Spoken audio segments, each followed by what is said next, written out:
All right, today I'm going to share one small shift that can help you regulate your entire cycle. This is great if you're a woman with menstrual disharmony, endometriosis, PMDD. If you're perimenopausal or menopausal, you're having issues, your cycle's irregular, or you're just having a really hard time, this is going to be really important for you. So, we're going to talk a little bit about why it's important to understand your unique body because we are not all the same, how you can read it, but what's been going on with your cycle, how we've been taught to not been taught to understand it, and then how understanding this and one small shift that's going to affect, I'm going to tell you about the hormone that's the root of everything for women, how this affects your entire cycle, burnout, menopause, fertility, so many symptoms we associate with just being normal, like painful periods, which are not normal. They might be common, and we've sort of been conditioned to accept that our body's going to be painful or uncomfortable, particularly if you're a woman entering perimenopause or menopause, and this is simply not the case. So let's go into this. We're going to talk about cycle regulation, women, and oxytocin. Yes, yes, yes. And we know that we have big different hormones in the body, oxytocin, dopamine, but what we don't know is and we haven't been taught, or there's not a lot of studies done on this from the past, is the difference between men and women and why oxytocin is so essential for women and dopamine is more for men. Interesting thing, in the 1970s, it was actually banned to do research on women, particularly for things like, well, any kind of studies on the brain, our neurology, because women are complicated, because we have cycles, our hormones change through the month. And so that means that most studies were done on men. Primarily, all the studies were done on men. When you're looking at studies for exercise and neurology, 75% were done on men, and women, we just didn't have the information. But now we're doing more because we know we're different. And this is so important. So, in addition to not understanding women's physiology or neurology and studying the difference and changes that happens month to month, because we do change in the month, in the cycle, and we change different stages. We're just different than men. And so, in addition to not understanding it, we also live in a very masculine dominant world.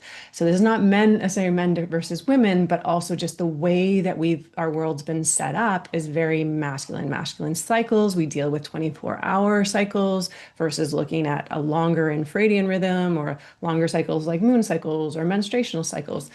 So this is more of yang-based activities. And so my background is traditional Chinese medicine. I've been practicing for 20 years. I also have a lot of training now in neurosomatics and the understanding of the nervous system. And we've got this very masculine yang-based system. Nothing wrong with it. It's just out of right relationship, and it's in a distorted version when what the healthy version is.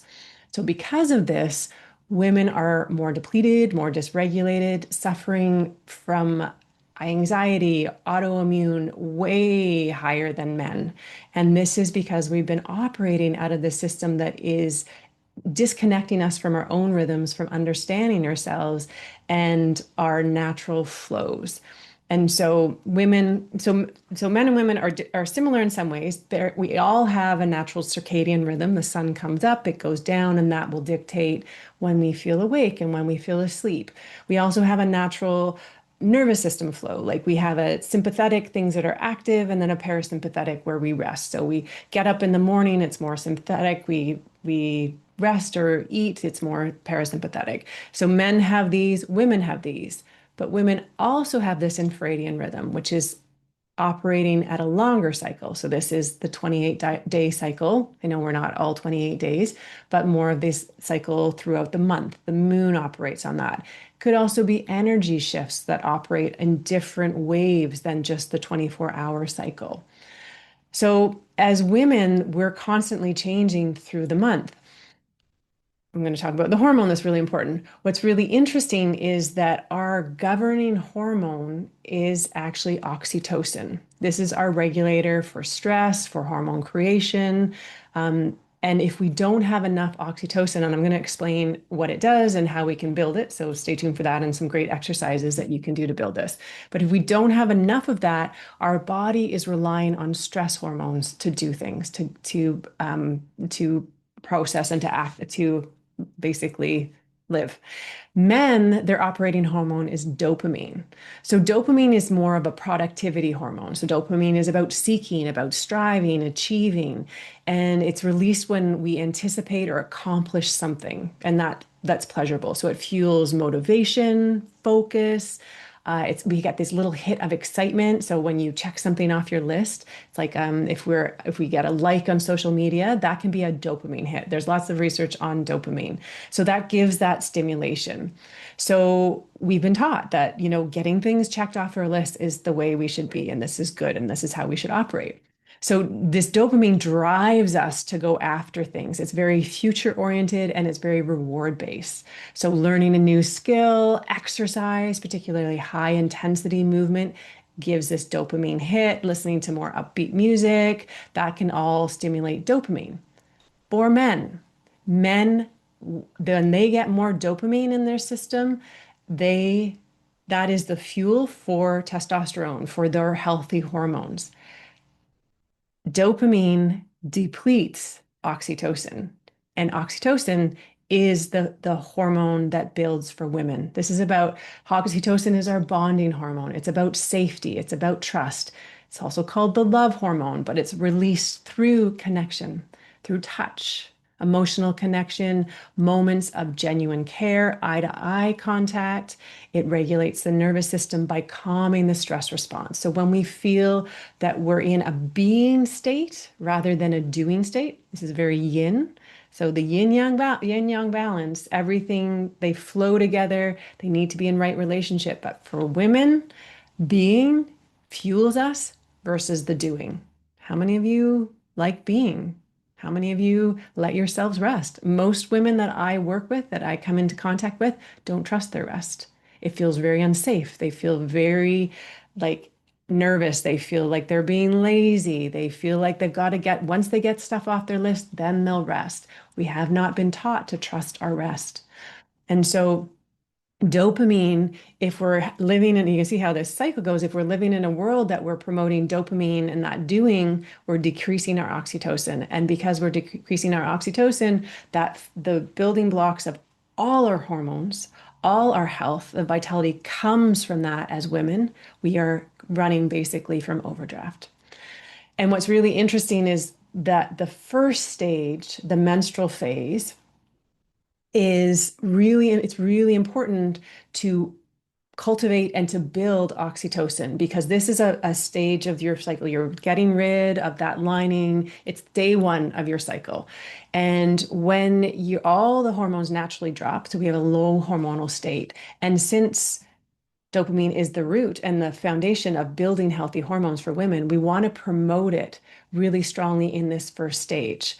So if low hormones at this stage is normal, right? So estrogen, progesterone, testosterone is all dropped. And so then oxytocin, which is the master regulator and peacekeeper in the beginning of the cycle, when we can stimulate it at the beginning, it means that all the hormones that come, estrogen that builds that follicle, the LH hormone, the progesterone at the end of the cycle, all of those hormones are going to be naturally fed and in right balance.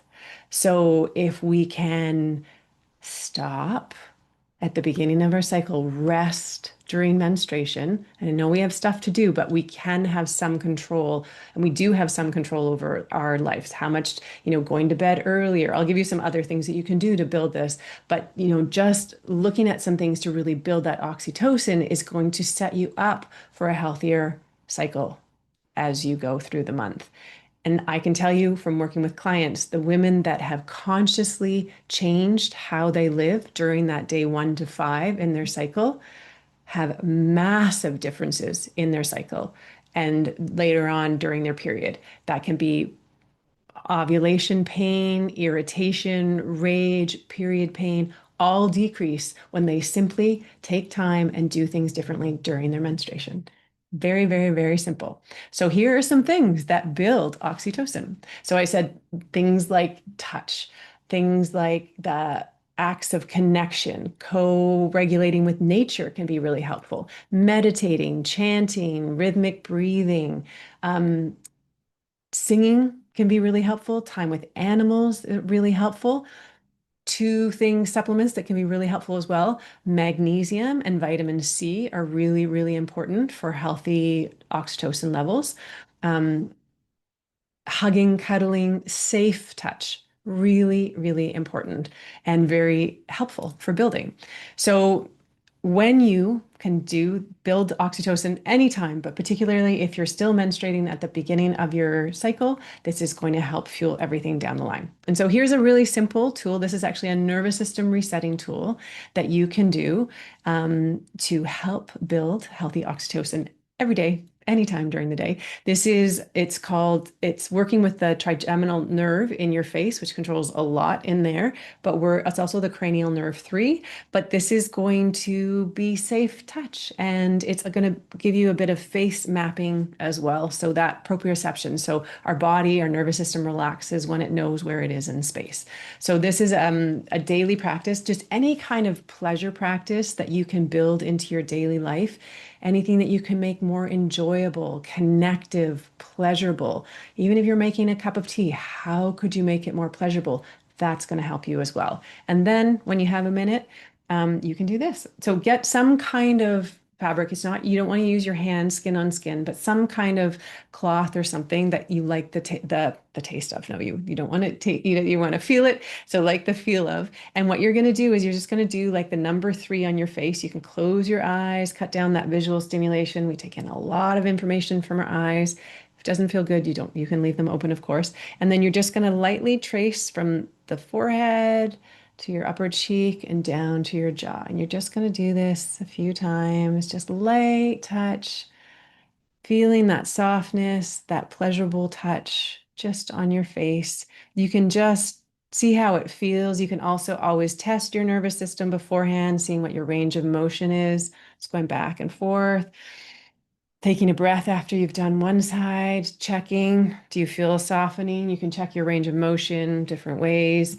Then you can do the other side, just lightly touching. This can be done virtually anywhere, in the car, when you maybe don't close your eyes, but if you're at a stoplight or something, or if you're just in between meetings or just having a hard day. Simple, simple, simple, pleasurable touch can make a huge difference and just basically flood your body with some of that oxytocin, which as a woman is going to fuel everything for you. So I hope you found that helpful. You did. Definitely like this comment. I love hearing from you. If you're interested in this kind of work of how to balance the nervous system, the yin and the yang, that masculine and feminine, how it shows up, and how to work with your unique feminine woman body, that's what I do. I particularly work with women who are in midlife and menopause, and I have lots of free resources and lots of group programs or teachings, and you can always work one-on-one with me as well. So if you're interested, reach out. There are lots of links below. Hope this serves you really well. Thanks for being here. See you next time.